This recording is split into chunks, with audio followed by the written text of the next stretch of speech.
कबुतरांविरोधात मराठी एकीकरण रस्त्यावर.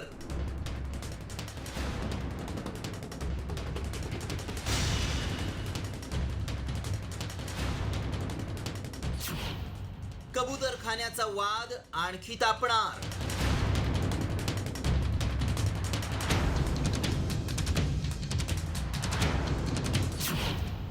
सुप्रीम कोर्टाचाही हस्तक्षेप नाही.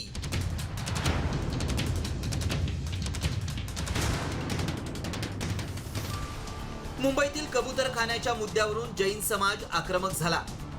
अनेकांनी न्यायालयाच्या निर्णयाविरोधात जात रस्त्यावर उतरून कबूतरखाना सुरू ठेवण्यासाठी आंदोलन केलं. तर दुसरीकडे मराठी एकीकरण समितीही आता जैन समाजाच्या अवाजवी मागणीविरोधात आक्रमक झाली आहे.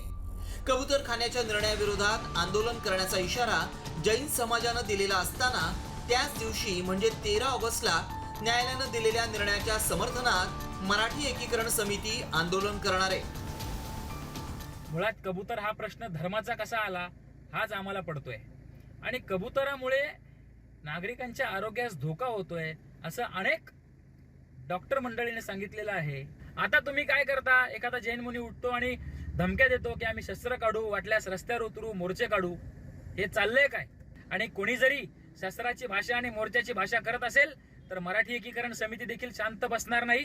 बहुसंख्य मराठी माणसाला एकजूट करून आम्ही देखील प्रत्युत्तर म्हणून मोर्चे काढू. कबूतरखान्याचा वाद दिवसेंदिवस चिघळतोय. अशातच शांतताप्रिय असणाऱ्या जैन समाजाचे मुनी शस्त्र उचलण्याची भाषा करतायत. त्यामुळे कबूतरखान्यांचा विषय हा आरोग्याशीच नव्हे तर आता धार्मिक प्रथा परंपरांशी जोडला जाऊ लागलाय. अशातच कबूतरखान्यासाठी आग्रही असणारे भाजपचे मंत्री मंगलप्रभात लोढा यांनीही सावध पवित्रा घेतलाय. 13 तारखेला आम्ही निर्णय घेऊ आणि आमचं आंदोलन स्टार्ट राहणार. आम्ही शांती बसणार नाही. बरोबर ना?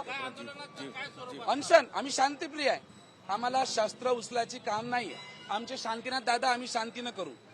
काही शस्त्र जे लोक शस्त्र उचलते आमचे लोक नव्हते, परंतु आम्ही शस्त्र उचलणार नाही. यदि जर जरूरत पडली आम्हाला आम्ही शस्त्र पण उचलू करून. आम्ही संविधानाला मानत आहे ना, आता कोर्टाला मानतो ना, देवेंद्र फडणवीसला मानतो ना.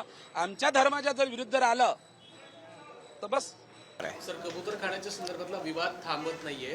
काल काही मंडळींनी या संदर्भात थेट शस्त्र उचलण्याची आणि कोर्टाचा आदेश जुगार लावण्याची भाषा केली आहे. मी त्याच्याशी सहमत नाही.